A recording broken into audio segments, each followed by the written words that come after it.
All right, we are recording, and welcome Sachin to Healing Hacks. And for those that don't know Sachin, we met through a mastermind group, Genius Network, and I'm excited to interview you because you have a ton of knowledge, and I've got to spend a little bit of time with you and get to hear this, but I also see it on Facebook, which if you don't follow him and you're into health, I would highly recommend following Sachin. So Sachin Patel, he's the founder and owner of the Living Proof Institute, functional doctor and chiropractor.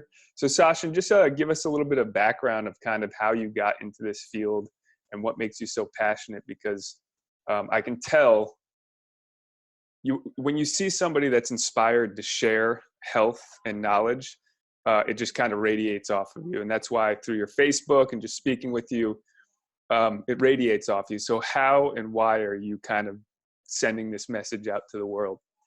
Well, first of all, Ian, thanks for having me. I appreciate the opportunity to share with your tribe. And, thanks for allowing me to do what I love so much to do, which is share health information and knowledge and really empower people to live their best life. So that's really why I feel like I was put on this planet. And I think that anyone who you witness who's passionate about what they do, I would say is somebody who's found their purpose, which I would say you found your purpose. And that's why you're so passionate. And that's why we're even having this conversation, Right. because you want to share other people who are just as passionate as you are to help your tribe and help your community and help propagate this message as far and wide as possible. So I really appreciate the opportunity to share. And for those of you that are listening, I think that I acknowledge you for taking time out of your schedule. And I know how busy we all are, so this tells me that if you're listening to this, that health is a priority for you, and not only just basic health, right, but really optimal health, or the aspiration to live your best life. So congratulations, because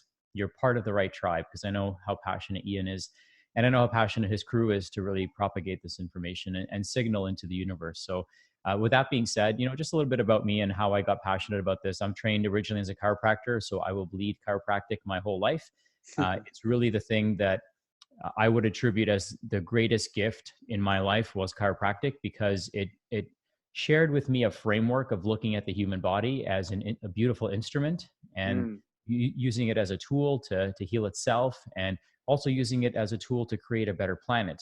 And the current medical paradigm of the body is drastically different than that, right? So in right. chiropractic, we view the body as this amazing self-healing mechanism with a little bit of spirituality, or a lot of spirituality, depending on what your perspective is. But it's amazing what this body is capable of. And the medical system, bless its heart, it saved my life, my wife's life, my son's life, and Hmm. maybe even your life or someone that Yeah. you love dearly. So there's definitely a need for that. But I think the paradigm through which that system views the body needs to change, because they view the body the as the as the flaw, right? They say that the Right. body's making the mistake, the body can't self-regulate, Hmm. but it's really not that. There's so much more to it, which I know we're going to get into as this interview progresses. But so chiropractic is really what gave me that paradigm perspective of what the body is, what it's capable of, and how beautiful it is, and how instrumental it is in the healing process. And so I then learned about functional medicine, because I was on the news and they did a story about elbow pain, and we were helping people with soft tissue injuries as a sports related chiropractor. And all of a sudden we had 80 people coming into our office, with only one of those people actually having elbow pain. The rest of them had chronic health issues, but they Wow. were just desperate to find help. And through interviewing these people, I realized a couple of things. One is that I didn't have the tools to help them, but I also realized that I didn't know where to refer them, because they'd already seen every doctor, every specialist that Yeah. they could. And so I realized that, hey, things happen for a reason. These people came to me into my life at this time for a reason. And I Hmm. started studying functional medicine at that time. And I realized that, hey, I can help these people. It's within my scope. It's just not within my training at this time. So I Right. took the training, and once you see something, once the brain stretches, it can't shrink again. And so I just saw so much more potential in my ability to contribute into the world. And I love the fact that, I can write one post, for example, and hundreds or thousands of people might see it. I could share a video and hundreds or thousands of people might see it. Right. I just love that capability that technology has offered us. And one thing my mom said to me when I was young is that, use your brains more than you use your hands. And so that's what I like to do now, is I like to use Yeah. my head more than I use my hands, because I can, leverage that so much more. If I'm working hands-on with people as a chiropractor, and there's nothing wrong with that, we need people doing that, then I Right. can only help one person at a time. And so if I want to help 100 people, I either in a day, it's going to be hard for me to do that as a chiropractor and provide the level of quality of care that I'd like to. So, but I can do a video and I can help hundreds of people. So I realized, through a variety of different, synchronicities in my life, that this is what I wanted to do. And I just love doing it. I wake up energized every day and excited to share. And I could go for hours telling you about my story, but I think that, I hope the passion that I have for this profession and this knowledge comes through in our interview.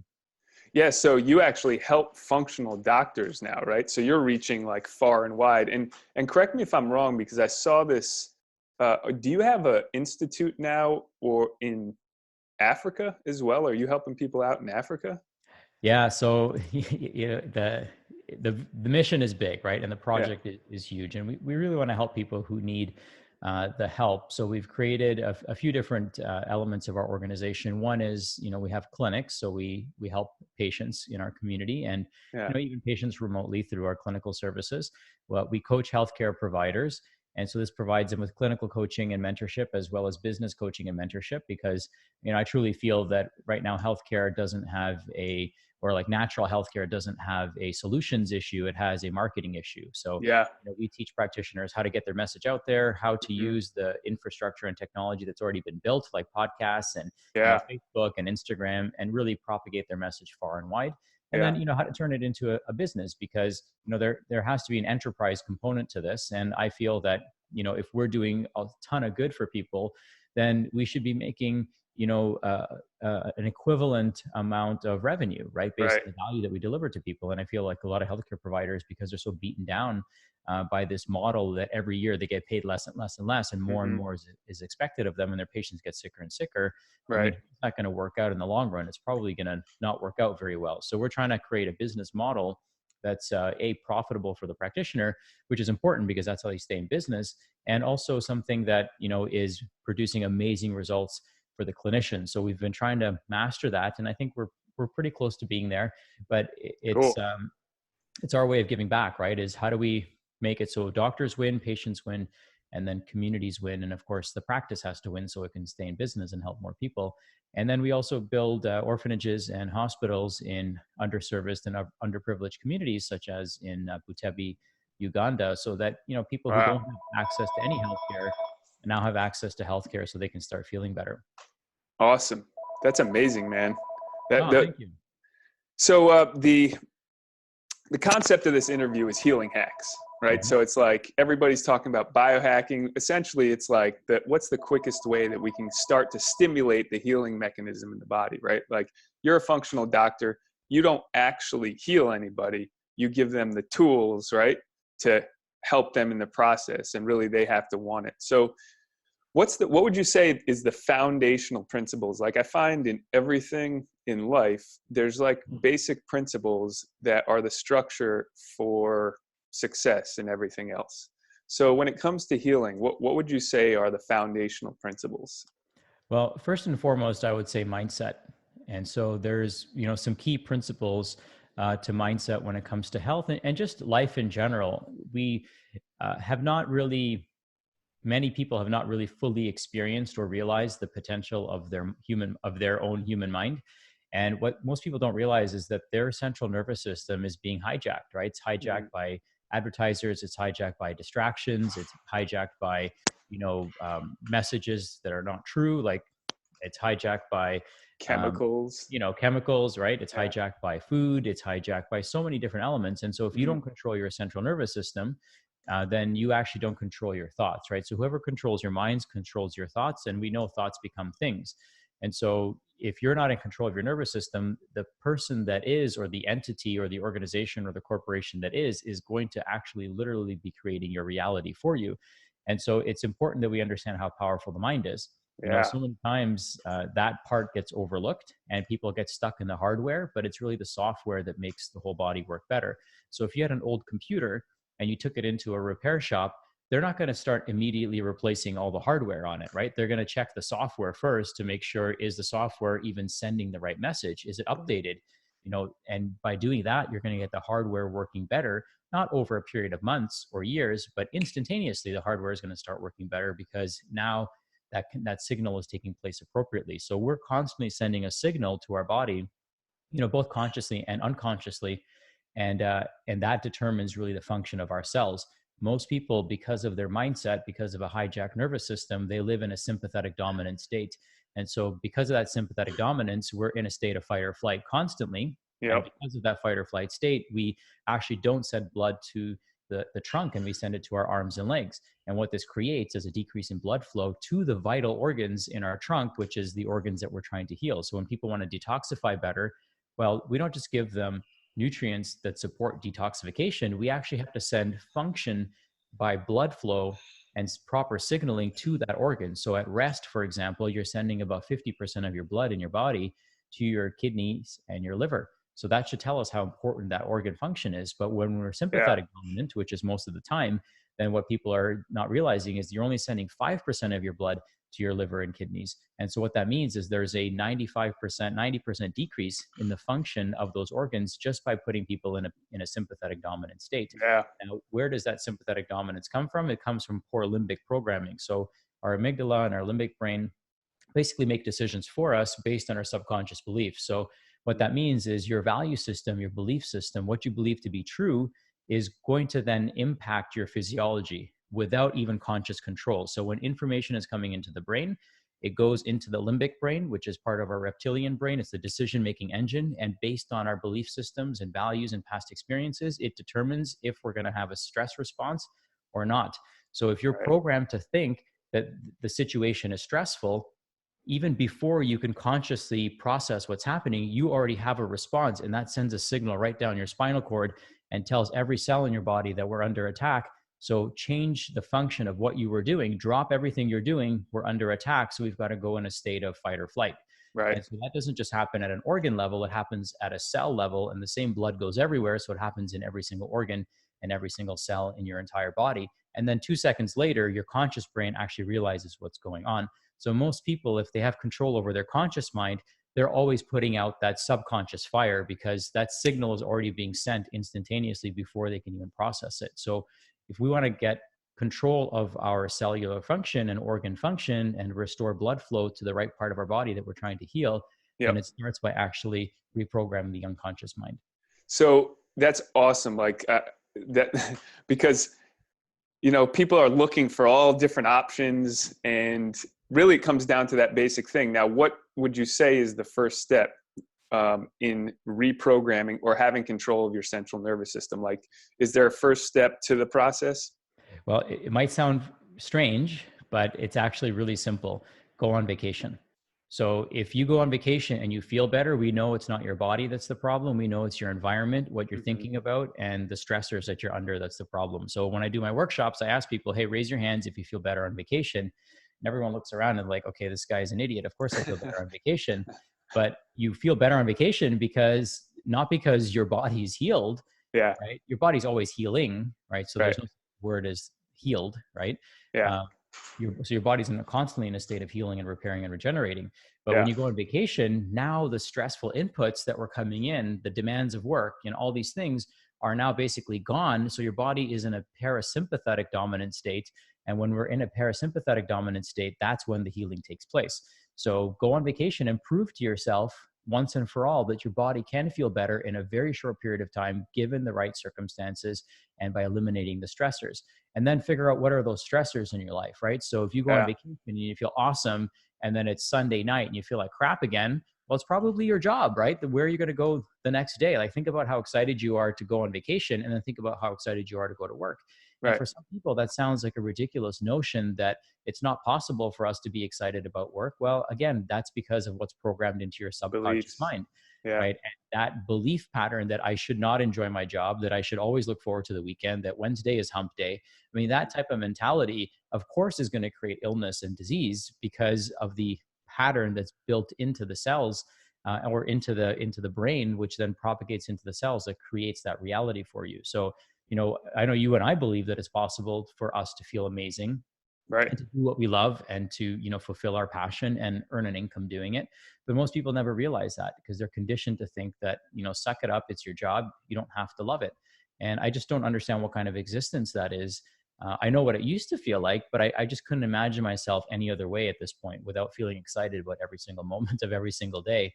Yeah. And yes, there's ups and downs, but there's always something to look forward to, Right. right? That's the thing. When you find what you love to do, there's always something to look forward to. And that changes your physiology. That changes your outlook on life. It changes, your healing status. Like, I mean, if somebody has a cold and they love what they do, like Right. you and I know a lot of entrepreneurs, like how long are they sick for? Not very long, right? Yeah. But when somebody doesn't want to go to school or doesn't want to go to work, how long are they sick for? They're sick forever, Forever. Yeah. right? And they Yeah. just never get better, right? Yeah. Because they're not in that type of environment, and there's nothing for their body to get healthy, for them or to look forward to get healthy Right. for. So Yeah. So basically, what I'm hearing you're talking about is living from like your soul level or inspiration, whereas people are living from like outside forces that are telling them what they should like or what they should do. Or would you say that's true? yeah, absolutely. Yeah. We live in a state of, um, nobody's really happy these days, right? Because all the advertising, all the marketing is telling us we need to do more and more and more, buy more and more and more, which means we have to earn more and more. Yeah. And most people, what I tell my coaching clients, my doctors that I coach, and any business clients that I coach is build a business around your life, not a life around your business. Mm-hmm. And so most people have it backwards, right? Their life is, an afterthought compared to how they earn a living. And, that's not going to lead anywhere meaningful in the long run, I believe. Yeah, and I want to add also too, because some people might get the wrong perception. You're talking about a healthy vacation, right? Whereas some people, they take a vacation, then they drink like the whole time, and then they need a vacation from their vacation, and they come back to even more stress, more healing, right? Mhm. They need more of it. So Yeah, I mean, vacations ideally, and I'm going to assume that the people listening to this podcast, at least up to this point, are very mature, right? right. And there are people who are after health and can view vacation as a restorative process. I mean, Hmm. you can drink any time of the year, you can drink any time of the week if you really wanted to, right? So Right. when you're on vacation, make your focus healing, restoration, regeneration. Sleep in, Hmm. get some sun, just chill out, and if you want to check your email, like I understand I would check my email every day because I would come back, and maybe you too, to hundreds of emails, and Right. that's even more stressful to me. So I can knock them out in a few minutes every day, and then I don't have to worry about it. But find that balance, find what works for you, Yeah. and really get into that flow state, and see how much of that you can take back with you, Yeah. right? Some And of my best. Go that's ahead. what I wanted to throw that out there, because there's a disconnect just because you're talking about control of the nervous system. Hmm. And if there was one thing that took away control of the nervous system for me, and I don't know what your belief is, but alcohol is a nervous system depressant, right? So when people Right. think, oh, I can go on vacation, and then they're drinking even like 4 or 5 drinks a day, they're actually not getting in control of their nervous system, right? Right. Well, absolutely. I mean, somebody else has hijacked their nervous system to make them think that this is a good idea in the first place. Right. Right. So it's that belief system that, hey, I'm on vacation and let me see how much I can destroy my body, right? Right. Instead Right. of Yeah. heal and repair and regenerate my body. And the question is, what are we trying to escape, right? I think that, alcohol, especially high consumption of alcohol, is usually a coping mechanism of sorts, right? Somebody's Yep. coping with some sort of stressor, and it's causing them to depress their nervous system so they don't have to deal with these emotions necessarily. And Totally. of course this is why things like cannabis until now have never been legal. And Hmm. it's also why things like psilocybin and LSD aren't legal. It's because they expand the mind in a way that is the opposite of alcohol, actually, right? Alcohol Yep. is a central nervous system depressant, and some of these other illegal plant medicines actually expand human consciousness. And I would argue that that's not what our handlers really want right at this moment, right? I mean, the economy, the way it's set up, requires us to be, you know, illiterate when it comes to diet, so we can Yep. be manipulated through food; illiterate when it comes to finances, so we can be manipulated financially; and Yep. also illiterate when it comes to health, so we can be manipulated by disease. I mean, those are the three modern forms of slavery. And of course, that's why they don't teach you any of it in school. And Right. so it's people like yourself and myself and other people who are passionate about health like us that, recognize this. And that's why we're educating people Yeah. as best as we can. And I truly believe, and I know you believe, that the doctor of the future is the patient, right? It's the Yeah. person. I mean, you're your own pharmacy, right? Right. You make the right chemicals and hormones at the right time in the right dose every time, right? Right. Based on, the circumstances that you're under. You're your own surgeon, or your body's constantly repairing and regenerating itself, right? And so, we have this capability that nobody really wants us to know about, because if we were able to grow our own food, if we became financially responsible and we became self-regulating when it came to our health, our entire economy would crumble. So Right. it's kind of sad when you think about it that way, but Yeah. it's where people are invested. I mean, that's where the whole stock market is invested. It's invested in illness and Yeah. financial destitution. Would you say that you were enslaved by some of these beliefs at one point in time? Because I know I was. Like Hmm. my sickness. There's a quote by Rumi. It says, the wound is where the light enters you." And so it was Hmm. my sickness that kind of woke me up from the slavery and the belief systems that I had that were causing the sickness. So can you give a little bit of how you kind of woke up? Because I would say part of what you're doing is waking people up, right? When I see your messages, I'm like, man, that's exactly in alignment with me. But there's a lot of people who don't have that belief, don't have that feeling. So what made you wake up?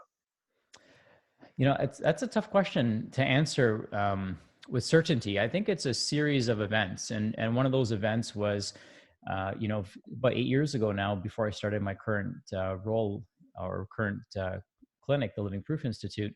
And that was, I was just kind of going through the motions. I Mm, thought that, okay, I'm going to work, I'm going to make money, I'm going to buy a house, I'm going to do all these things.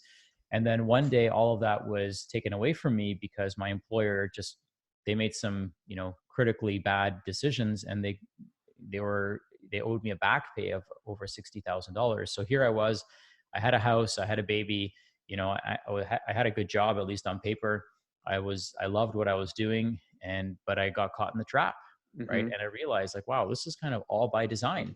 Yeah. And so then I started doing the exact opposite. And I said, I wonder what happens if I do the opposite of this. And I started seeing the light, and started listening to books like Think and Grow Rich. I started listening to podcasts, right? Right. I started following people like Bruce Lipton. I just Yeah. understanding, how our biology works. And one of the biggest influences in my life was Dr. James Chestnut.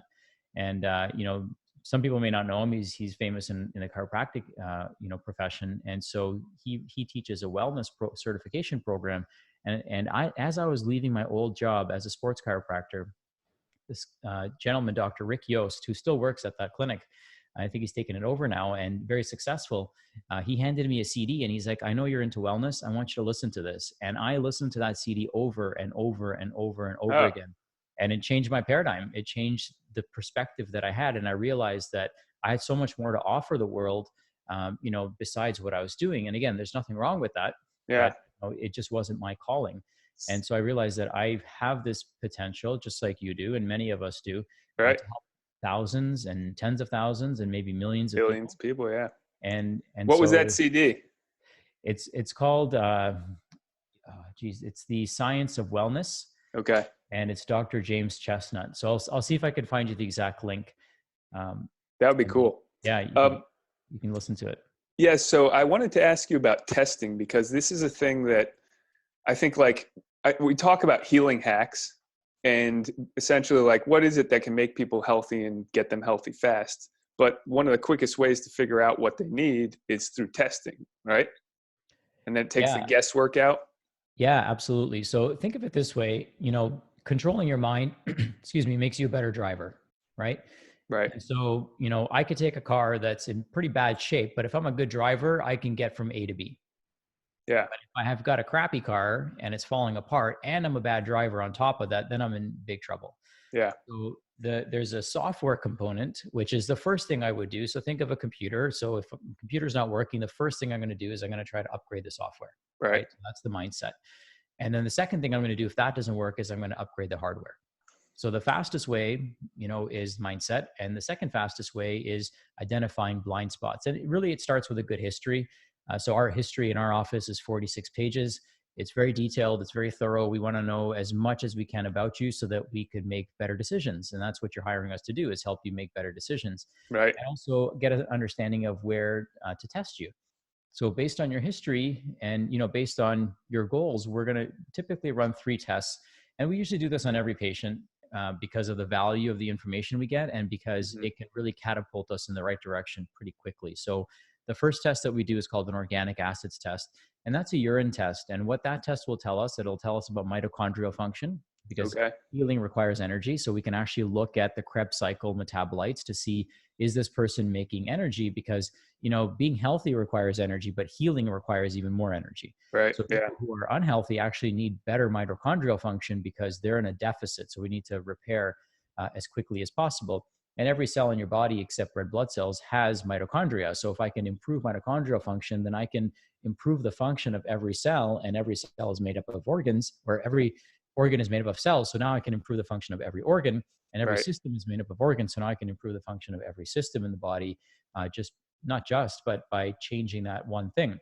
Mm-hmm. And so we can look at the mitochondria. We can also look at B vitamin status.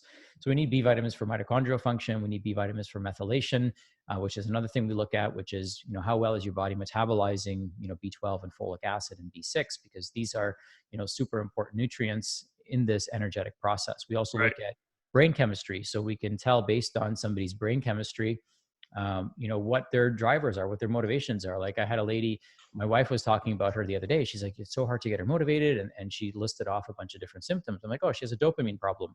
And within minutes, I knew what it was. But when we pulled up her lab result, her dopamine levels were low.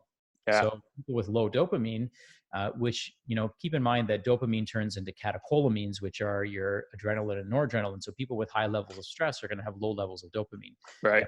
Low levels of dopamine, you're going to crave certain things. You're going to crave like sugar, for example. Right. And you're also going to struggle with motivation, right? You're going to struggle with getting off of your butt and actually going and exercising, right?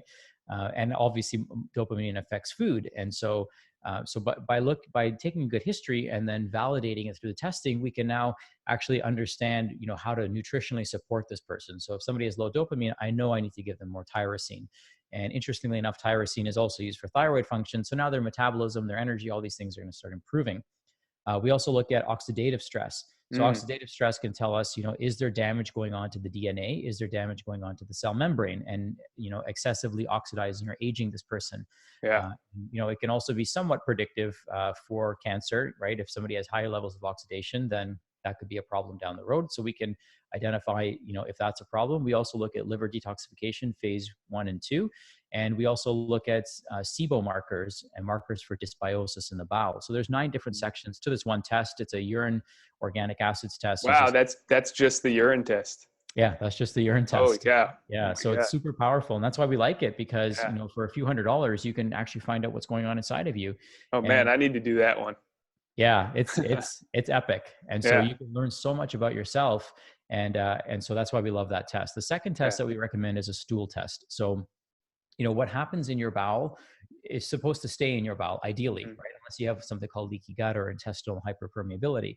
Yeah. So the digestive system is actually a tube that runs through you. So imagine a garden hose running through you, and then imagine that it's a little sprinkler hose, so it has little holes in it. That's kind of how you would visualize your digestive system. So not everything is absorbed, but only certain size molecules are absorbed into the actual body.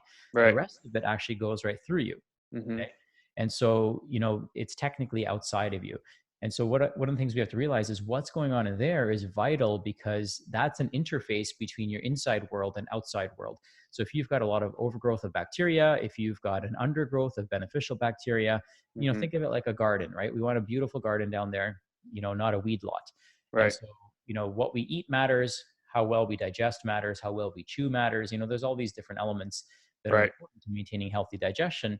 But the stool test is going to tell us, what is the status of the microbiome, which is our gut bacteria and represents 70% of our immune function and 90% of the cells in our body. Is there any parasites, or is there any yeast overgrowth, or is there any bacterial overgrowth that is triggering the immune system? Now, quick question on the parasites. Hmm. So from what I've read, there's some parasites that are like, they're actually denied that they're real, or they Hmm. won't even be tested for. Is this like, have you heard of that? I mean, Yeah. there's parasites that are real that they say aren't real, basically.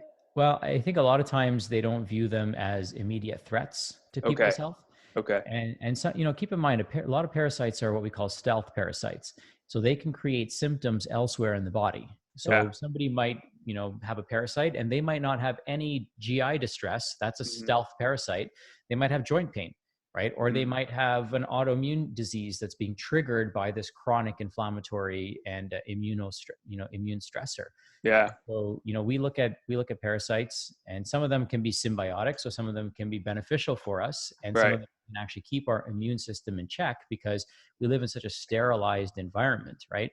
If you test the gut of people who live in foreign countries, I think about it this way: like if somebody travels to India and they get traveler's diarrhea, the people who live locally are They drinking have the it. same water, right? They're Yeah. actually drinking, and eating that food, and they seem to do fine, and it's because they have a balanced ecosystem. Right. When you have a hyper sterile human being who's going into a multitude, or now being exposed to a multitude of different pathogens and bacteria, and they don't have a counteractive biology or microbiome, then they're going to be in trouble. Yeah. And so, so these are the things that we want to identify in these individuals. So in one person, it might not be a problem because they've got a defense system built into their microbiome. In another person, like let's say me or you, who lives in a pretty clean environment, this pretty sterile environment, relatively speaking, we're Yeah. going to be in trouble. And is it the parasite that's a problem, or is it our lack of coping mechanisms, or is it the lack of diversity of our microbiome that's actually creating that challenge for us? Or So we is want the to. innate immune system just so weakened that it Mhm. can't overcome the parasite? Yeah, I mean, think about it this way: if you kept a child in a sterile room and didn't expose them to anything for a few years, and then took them to the mall, they would have no immune system, Right. right? They Yeah. would they would get sick, and they would probably die very quickly because their body doesn't know what to do. It's getting all this exposure all at once, It's and they're in overwhelming. trouble. It's overwhelming, exactly. Yeah. Cool. Well, the next thing I wanted to talk to you about. So, Wait, so hang on. kind of finish that. Yeah, finish that Yeah, test. Sorry yeah. about that. Go ahead. That's okay. That's okay. I just want to make sure that the listeners get the full information. So we look for Yeah. stealth infections. We look at, how well are you digesting your food? We look for bacterial overgrowths and undergrowths. And then we know, is there something interfering with your optimal health? Parasites and yeast and things like that can rob us of things like iron. So a lot of times when somebody comes in and they're taking iron supplements, they're, eating meat, and they're doing all the right things, but their iron levels aren't going up. Well, we have Yeah. to remind them that, hey, parasites and pathogens and bacteria also need iron, and they eat first. So remember, food goes through the tube, the bacteria lives inside the tube, so they eat first, and what we typically get is leftovers. Healthy bacteria in your gut is going to create healthy waste products, and it's going to create nutrients for the digestive system. Unhealthy bacteria is going to create toxic waste products, and that's going to create chronic inflammation. So Yeah. digestive health is vital, and so that's why we want to look at it. And we can't necessarily measure that through blood or urine because most of the function is staying within the bowel. So Hmm. that's why stool testing is super important. And then the third test is actually super valuable in my opinion because it looks at DNA, and it looks at something called genomics. So we're not looking at Yeah. single markers of DNA, we're looking at entire mosaics and patterns in somebody's DNA, and then we're able to create better, we can create customized nutrients for these individuals. We can modify their diet and lifestyle. We can tell them how to dose their vitamin D, for example, large bolus doses or small micro doses throughout the day. Yeah. So different things that we can learn from that. And the thing I like about genetic testing, even more so than the other two tests that I mentioned, is you only ever have to do it once. So it's a test that you do once, you never have to do it again because those parameters aren't necessarily going to change. And you can make, significant, you can make some really important choices about, how you live your life, understand your emotional genomics better, understand your decision making skills and capabilities, understand your detoxification pathways better, and also understand your hormone pathways better. So it's pretty cool what you can learn about yourself and how you can implement that into many different areas of your life, not just, curing or reversing a disease, but really optimizing your function as a human being. Awesome. That's actually the question that I had, which is I did a genetics DNA test, and it basically told me, hey, you should take more of these tests. So it like gave a basic overview. So with the test that you're talking about actually break down, like for example, it said for me, like, I need to look at 4-OH estradiol and get that evaluated and possibly medical intervention. So I'm like in that process now. So when you do the genetic testing, is it telling you about all that, or do you have to possibly go take other tests to find out more information? So what it's probably measuring, and you really have to look at the whole picture. So, Yeah. if you have poor 4-hydroxy metabolism, and that's Yeah. the type of estrogen that creates problems in terms of like things like breast cancer. Okay. Um, the question then becomes above that becomes, how much estrogen are you actually making? Hmm. Right.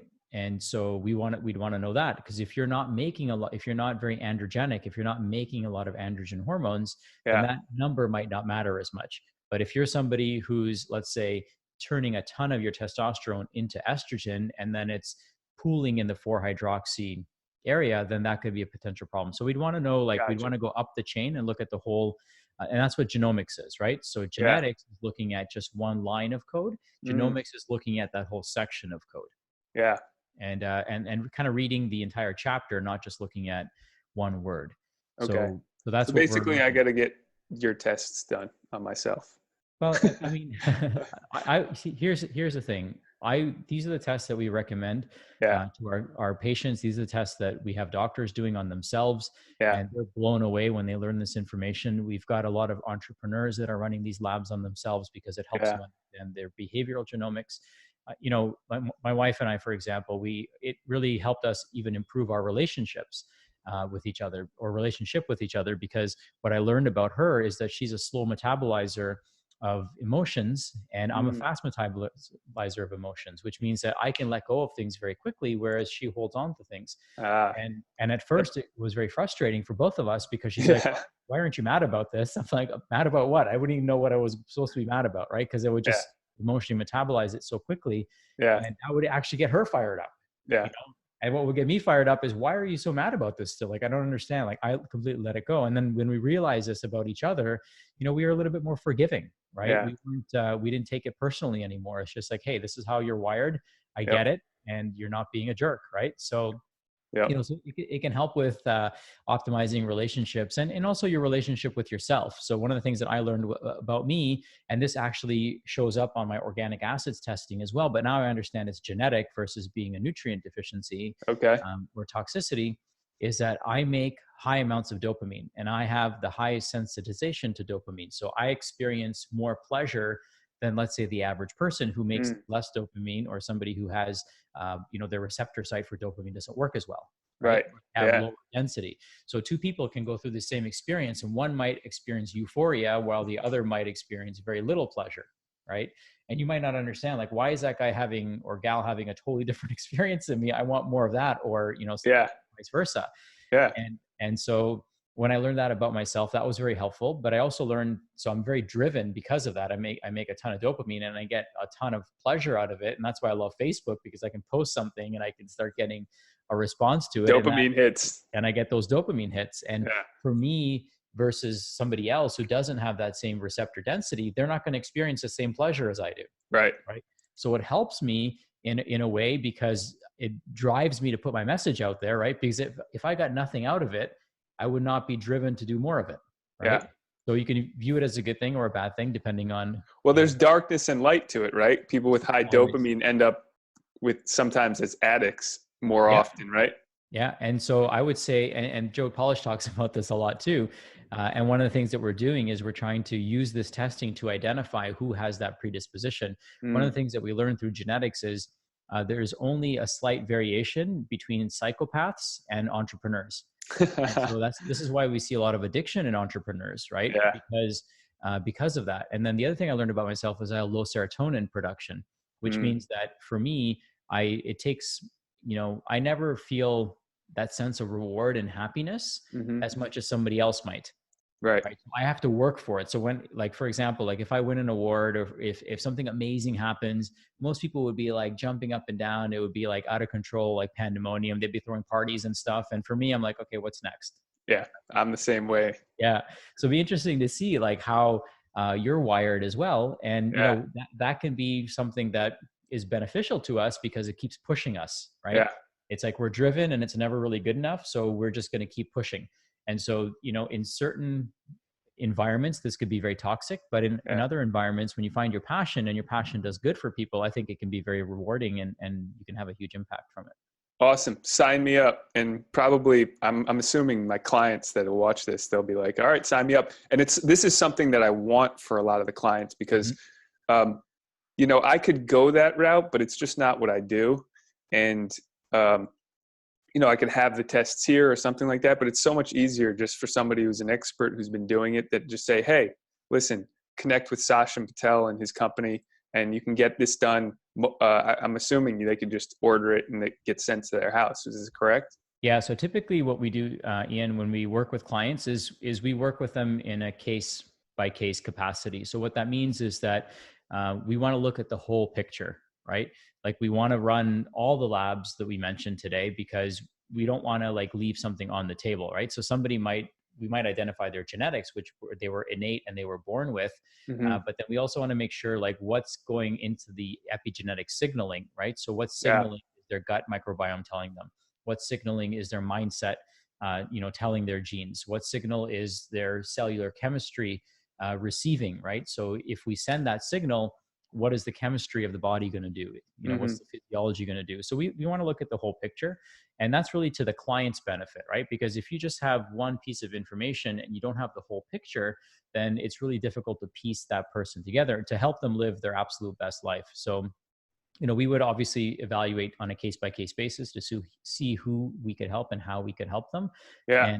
And we're happy to do that for anyone who's listening to this. We actually have a free service where we, set up a 20-minute call, and that allows us to identify what the person's goals are and, really figure out, okay, what's the best way to allocate your resources and time to make sure that you're getting the best results possible. Yeah. Genetic testing is great. Like, I spoke at a men's conference, and we had like everyone there like order the kits. I brought 50 kits with me, and there were only like 37 guys there, and we were like people wanted more. They wanted for their kids, they wanted it for That's what I'm thinking. for their spouses. Like Yeah. it was gangbusters. And so one of the cool things about genetic testing is, like I said earlier, is you only ever have to do it once, and it's something that allows you to make important decisions for yourself as well. And that's one of my favorite tests because of that. So would someone stop taking supplements before they do the test? For example, like if I'm taking nano glutathione or something and it affects my glutathione markers on the test, so should I just stop taking it before? Yeah. So typically, if you're going to run the organic acids test, then we suggest that you stop taking supplements anywhere from 3 days to a week prior, so we Oh, can wow. get a nice clean baseline for you. Unless the goal is for you to continue to take the product, right? So if you say, "Hey, I'm never going to stop taking my multivitamin," Hmm. so test me taking my multivitamin, then we can do that as well. So we can Yeah. identify, what is your baseline? So you can say, "Hey, this is my baseline. These are the things I take every day. I want to see what it's doing for me." And then I want to fill in the blanks, if I'm deficient in anything. Or you might say, hey, I just want a clean slate, and I'll stop taking everything for 3 to 7 days and then run the labs. And then using that data, you can then actually formulate a custom protocol for you. So now you know what you're taking based on what your body actually needs. Because if Yeah. too much of something, yes, there's not a toxicity to it, but you're spending money on something that you may not need, and that means you're also not spending on something that you do need. Gotcha. Awesome. I'm definitely going to do that. And I probably will sign my family up for it as well. So the other thing I wanted to talk to you about, which you mentioned before, which is psilocybin, and then in general is mushrooms, because I think both you and I have a passion for these. I know you do because I see your posts, and you're actually enterprising this, I believe. I didn't get the full picture of what you're doing, but yeah, mushrooms have been a game changer for me, and there's an array of them that have been dramatically affecting my life. But I'd love to hear how you came about getting interested in them and how you use them, and what your thoughts about mushrooms are. Mushrooms have the capability to really solve all of our human challenges that we've created. So, our pollution challenges, our nuclear challenges that we have, Yeah. there's certain fungi that can help with that. Yep. Diesel spills, there's, oyster mushrooms can actually clean up diesel spills. Who would have thought? So there's, every challenge that we currently face, mushrooms have already created a solution for, which is beautiful. Now, mushrooms is not something we learn about in school. There's very little coverage of it, even in nutritional training. And most people's understanding of mushrooms are probably limited to, things like truffles and oysters and portobello and shiitake and, some of those mushrooms. But there's actually medicinal mushrooms, and there's a fine line, right? I believe that any mushroom can be medicinal depending on how you define medicinal. It's all in the dosage, right? Well, it's in the dosage and it's in the perspective too, right? If something's healing your body, then it's probably medicinal, right? So even Right. all healthy food, I would consider medicinal. But specific mushrooms, which are non-culinary mushrooms, such as turkey tail, such as reishi, such as chaga, such as lion's mane and cordyceps, people don't typically eat those mushrooms on a daily basis or put them on their pizza. Yeah. They're used medicinally. They tend to be very bitter in some cases, like reishi. So they're Yeah. used as therapeutic mushrooms. So those 5 are actually my favorite. I take them in a powdered blend every day. I also drink a coffee that's infused with reishi mushrooms. And that's really where my journey started. I started, working with this company, and, they were putting, reishi mushroom into coffee. And so that just started me down the rabbit hole. Then I started following Paul Stamets's work. And that was super, super fascinating to me, as I'm sure you're familiar with and your listeners are familiar with. And Right. then I started using certain medicinal mushrooms and ceremonial mushrooms for, just exploring human consciousness. And that really blew my mind wide open. And it started, I started looking at the world from a completely different way. I started having more compassion, more empathy. And, I was able to, really get super dialed into my purpose and my focus. And, it's just an amazing transformative experience for me. And, we said this at kind of at the top of the hour, these are things that help you regain control of your nervous system. These are things that help you look at the world from a completely different vantage point and perspective. And it's such a radical difference compared to what the rest of the world is doing that it becomes glaringly obvious. It's not even a gray line, right? Yep. As you probably attest to, it's Yeah. very black and white. And so you can take a clear stance on how you want to live your life based on these different experiences that you've had. And I've gotten so many important messages just, for myself that I feel have made me a better human being by, going down this rabbit hole. And so I love mushrooms because, there's so many medicinal properties that they have. We share 50% of our DNA with mushrooms. No coincidence that most of our major organs actually look like mushrooms. So if you look at the brain, it looks like lion's mane. If you look at our liver, it looks like reishi. Yep. Turn it on its side, it looks like our kidneys. So there's no coincidence that there's actually genetic coding in mushrooms and in human beings that overlaps, right? That's why, different structures in nature look like structures in the body. These are what we call Hox genes that we share. And then, metaphorically, it's so cool what the mycelium does in the forest, what the mushrooms do, what the fruiting bodies do in the forest, what the spores do, and how they can help us. The mycelium, for example, is the nervous system, immune system, digestive system, and lungs of the forest. And it's the original internet, as we call it. And it's how the forest shares resources with itself. And so what's cool about, being the lungs, the immune system, digestive system, and nervous system is that that's what it heals in us. So there's coding, there's like software coded into, that mycelium that's similar to what the software is coded into our own bodies. It's also not a coincidence that when the mycelium turns into the fruiting body, it's essentially detoxifying the forest. It's taking hydrocarbons and turning them into carbohydrates. So it's no wonder something like reishi looks like your liver, and your liver is also a detoxification organ, right? Yeah. So there's that similarity there, and you can see it. It's all kind of in plain sight.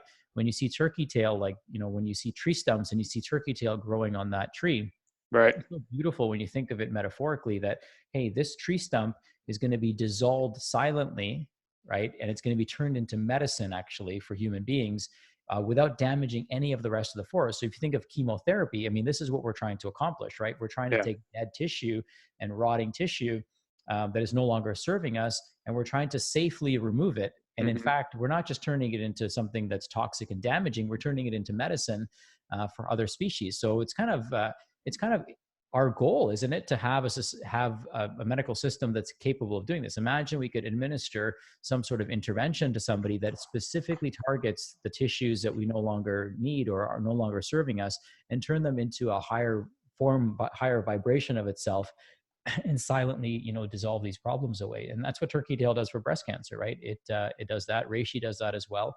And there's so much research that's showing the benefits of it. And what we're learning, and what I've learned, we talked about earlier as well, is software, is that this is software for your body. It's not just hardware for your body, it's software. And that's why, we could take psilocybin mushrooms and it upgrades our mind instantly. Right. Which then results in a hardware upgrade down the road. This is why we can take something like reishi, and it's the mushroom of spiritual consciousness. So we can increase our spiritual connection almost instantaneously, and start feeling better and more enlightened almost instantaneously. So it's viewed as a software. And so here's what medicine does, is medicine will identify these ancient mushrooms that have been used medicinally for thousands of years. And they'll, because of the patenting laws, they'll try to extract certain compounds from the mushroom, isolate them, and use them in research. And so what they're finding is that the whole mushroom works so much better than isolating fragments of it. And it's just like software, right? So if I take software and I take, 10 lines of software, but there's 1,000 lines of code, that software is not going to run the same. Right. For me to even try to think that it will is absolutely ridiculous. So, when it's like a machine where it has to have the working parts all functioning together. Exactly. So it's, 70% of drugs actually come from plants and from nature. And what's really cool about mushrooms is they actually breathe oxygen just like our cells do. So they're attacked by the same viruses and bacteria. And that's why their immune system, when we consume mushrooms, the coding for their immune system is the same coding for our immune system because of the oxygen breathing trait. So there's so much cool things when you think about it. It's like really, really fascinating. And they're very safe. They're very accessible. They're very inexpensive. And, they can be grown very easily. So there's actually almost no environmental impact from growing them either. Man, that is profound. Like the way that you just described that and like so eloquently put it, I hope that the listeners really get an understanding of like how to integrate these into your life and the impact it can have. Because for me, hands down, psilocybin was a life changer. I mean, like it was the way I interact with my family, the way I interact with other people, it completely changed. I had some probably brain damage from the healing, the sickness that I went through, and over toxicity. And I had this whole crazy thing happen to me where it almost took me out. It almost killed me. Wow. And so I've been dealing with that, and I know like how my brain was before the issue and after. And since I started taking the psilocybin, I started to feel like I was getting back to my normal self. So just like you were talking about reprogramming or fixing the software, that's exactly what I felt, but I've never heard it put in those words. So now the main goal of this is kind of healing hacks. So if we were talking about mushrooms, how would someone go about using mushrooms as like a way to hack into their software or the hardware of their body? Like there's many ways to take it, right? Yeah. So are you specifically referring to psilocybin or just mushrooms in general? Mushrooms in general, or either one, you can break it down.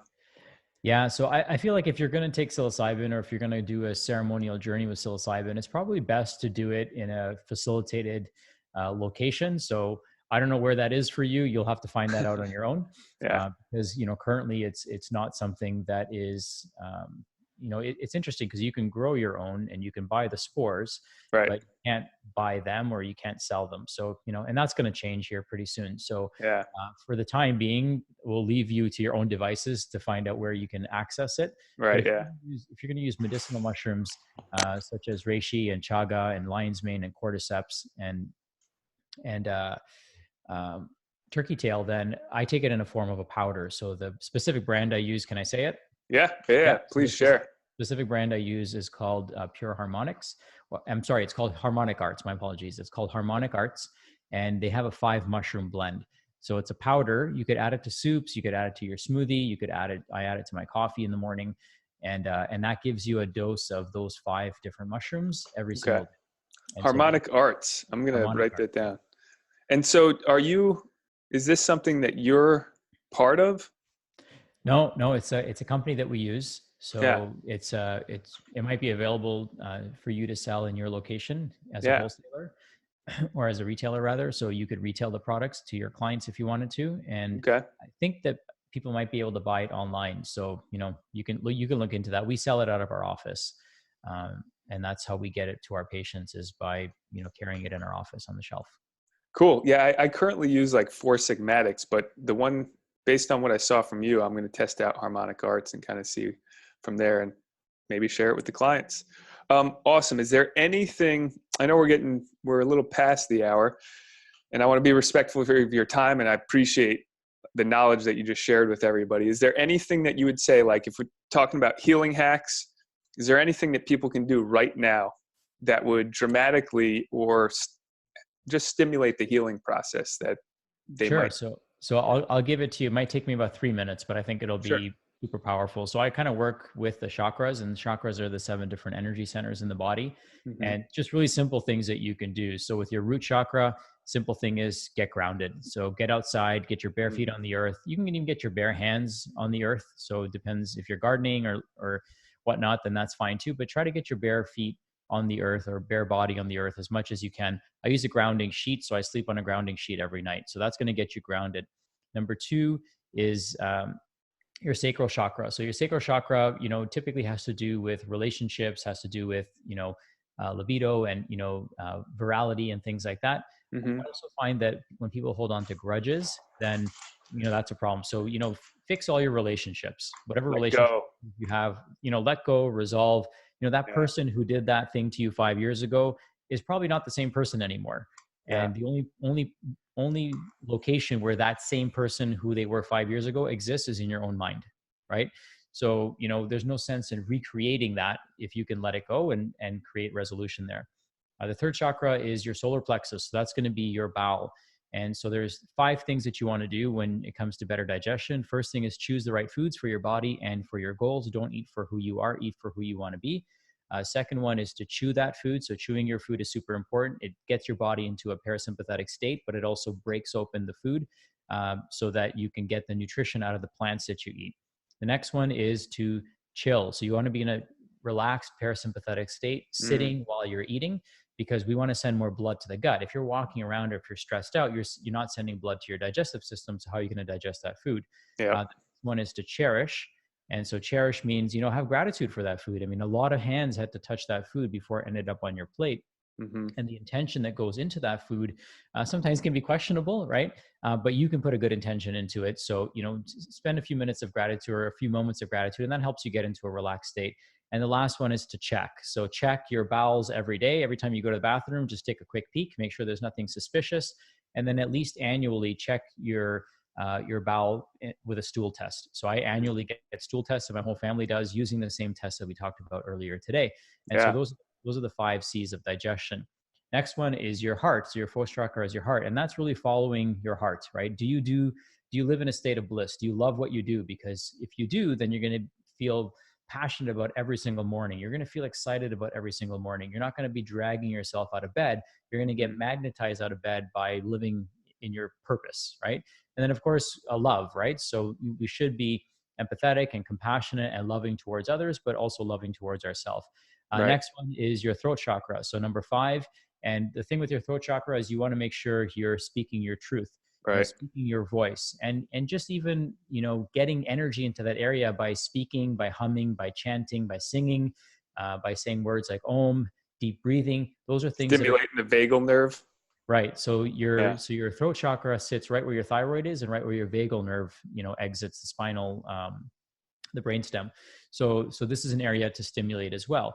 And then the next one is your 6th chakra, which is your 3rd eye. And so this is where we really tune into our intuition. And most people, if you're really tuned in, then you're going to start listening to your intuition. It's always right, as we've probably all witnessed and can attest to. So start getting more in alignment with your intuition. And the 7th one is your crown. And that's really, finding a higher purpose and, connecting with a higher frequency or a higher source. Some people call that the universe. Some people call that God. whatever that means to you. Just, I feel that a spiritual connection to a higher source than us, really allows us to live in a better state of being. And, to a certain degree allows us to relegate our problems to somebody else. Right. Yeah. And we're not holding on to these things. And, when you live in a spiritual state, I believe it's a more blissful state for most people. And so that's how you can get the 7 chakras working, by making some really, really simple lifestyle changes and hacks, if we want to call them that. Yeah. And that's like simple, lowest hanging fruit. Mm-hmm. Right? Anybody can do that anywhere, anytime for the most part, right? Yeah. And it's all free, right? That's the thing. Like, Yeah. what makes our bodies so beautiful is fixing them is usually pretty easy. Nature handles complexity. And imagine like your computer. If I had to understand every single nuance of how my computer works to type a letter, then I would probably never do it. Right? But what makes it amazing is that it's super simple to use, right? So our Right. bodies are the same way. And Da Vinci said that the greatest sign of sophistication is simplicity. And so what's more sophisticated than the human body, which means that what should be more simple to take care of than the human body. Oh man, that's awesome.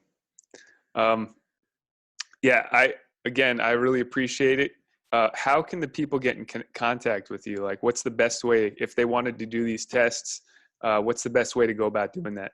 Yeah. So first things first is, if you go to becomelivingproof.com, that'll take you to kind of our start here page. And then it'll give you a few options, whether you want to schedule a consultation to speak with somebody, whether you want to join our free 30-day program, or whether you want to join our online community. So all of those are absolutely free to get your journey started.